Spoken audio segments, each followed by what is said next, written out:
শুক্রবার দুপুর 12টা নাগাদ সুন্দরবনের উপকূলীয় এলাকায় ছোট বড় জলাশয়ে প্রবল জলের কম্পন দেখা যায়। সমুদ্র এবং নদীতে মাঝারি থেকে বড় মাপের ঢেউ দেখা গিয়েছে। ভূমিকম্পের অনুভূতি ততটা না বোঝা গেলেও জলের ঢেউ খালি চোখেই দৃশ্যমান হয়েছে সর্বত্র।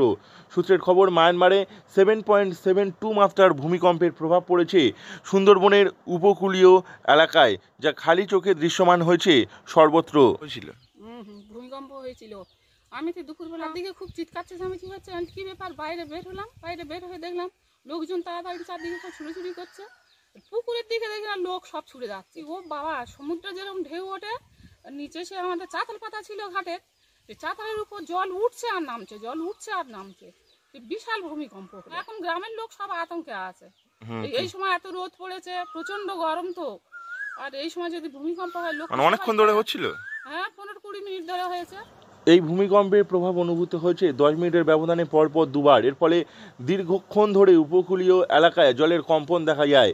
মায়ানমারের সাগাইং থেকে 16 কিলোমিটার উত্তর পশ্চিমাঞ্চলের ভূমিকম্পের উৎপত্তিস্থল, মাটির 10 কিলোমিটার গভীরে। আমাদের রাজ্যে এই ভূমিকম্পের প্রভাব সবথেকে বেশি অনুভূত হয়েছে উপকূলীয় এলাকায়। তবে ভূমিকম্পের প্রভাবে ঠিক কী হয়েছে তা এখনও জানা যায়নি। দীর্ঘক্ষণ ধরে জলের কম্পন টের পাওয়া গিয়েছে সর্বত্রই।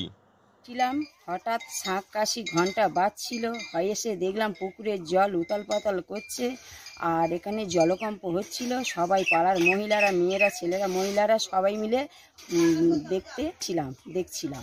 হ্যাঁ, 10 থেকে 15 মিনিট ভূমিকম্পটা হচ্ছিল। আমরা সবাই এসে ভূতাস যে এত জোরে ভূমিকম্পটা উতাল পাতাল করছিল, আমরা দেখলাম জলকম্প।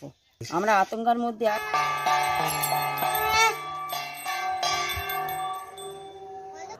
স্থানীয় মানুষজন এই দৃশ্য দেখতে পুকুর ও ছোট জলাশয়গুলির পাড়ে ভিড় করেছিলেন। অনেকেই পুকুর পাড়ে শাঁখ কাশি বাজাতে থাকেন। সমুদ্রেও বড় ঢেউ দেখতে পাওয়া গিয়েছে। দুপুর 12টার পর আরও একাধিকবার আফটার শক অনুভূত হয়েছে এলাকায়। এই ভূমিকম্পের প্রভাবে কী ঘটনা ঘটেছে তারও পরে বিস্তারিত জানা যাবে। তবে এই ঘটনায় আতঙ্কিত হয়ে পড়েছেন সুন্দরবনের উপকূলীয় এলাকার মানুষজন। দীর্ঘক্ষণ ধরে এই জলের কম্পন টের পেয়েছেন তারা, আর যার ফলে স্বাভাবিকভাবে আতঙ্ক বেড়েছে এলাকায়। দক্ষিণ 24 পরগনা থেকে নবাব মল্লিকের রিপোর্ট, লোকাল 18 বাংলা।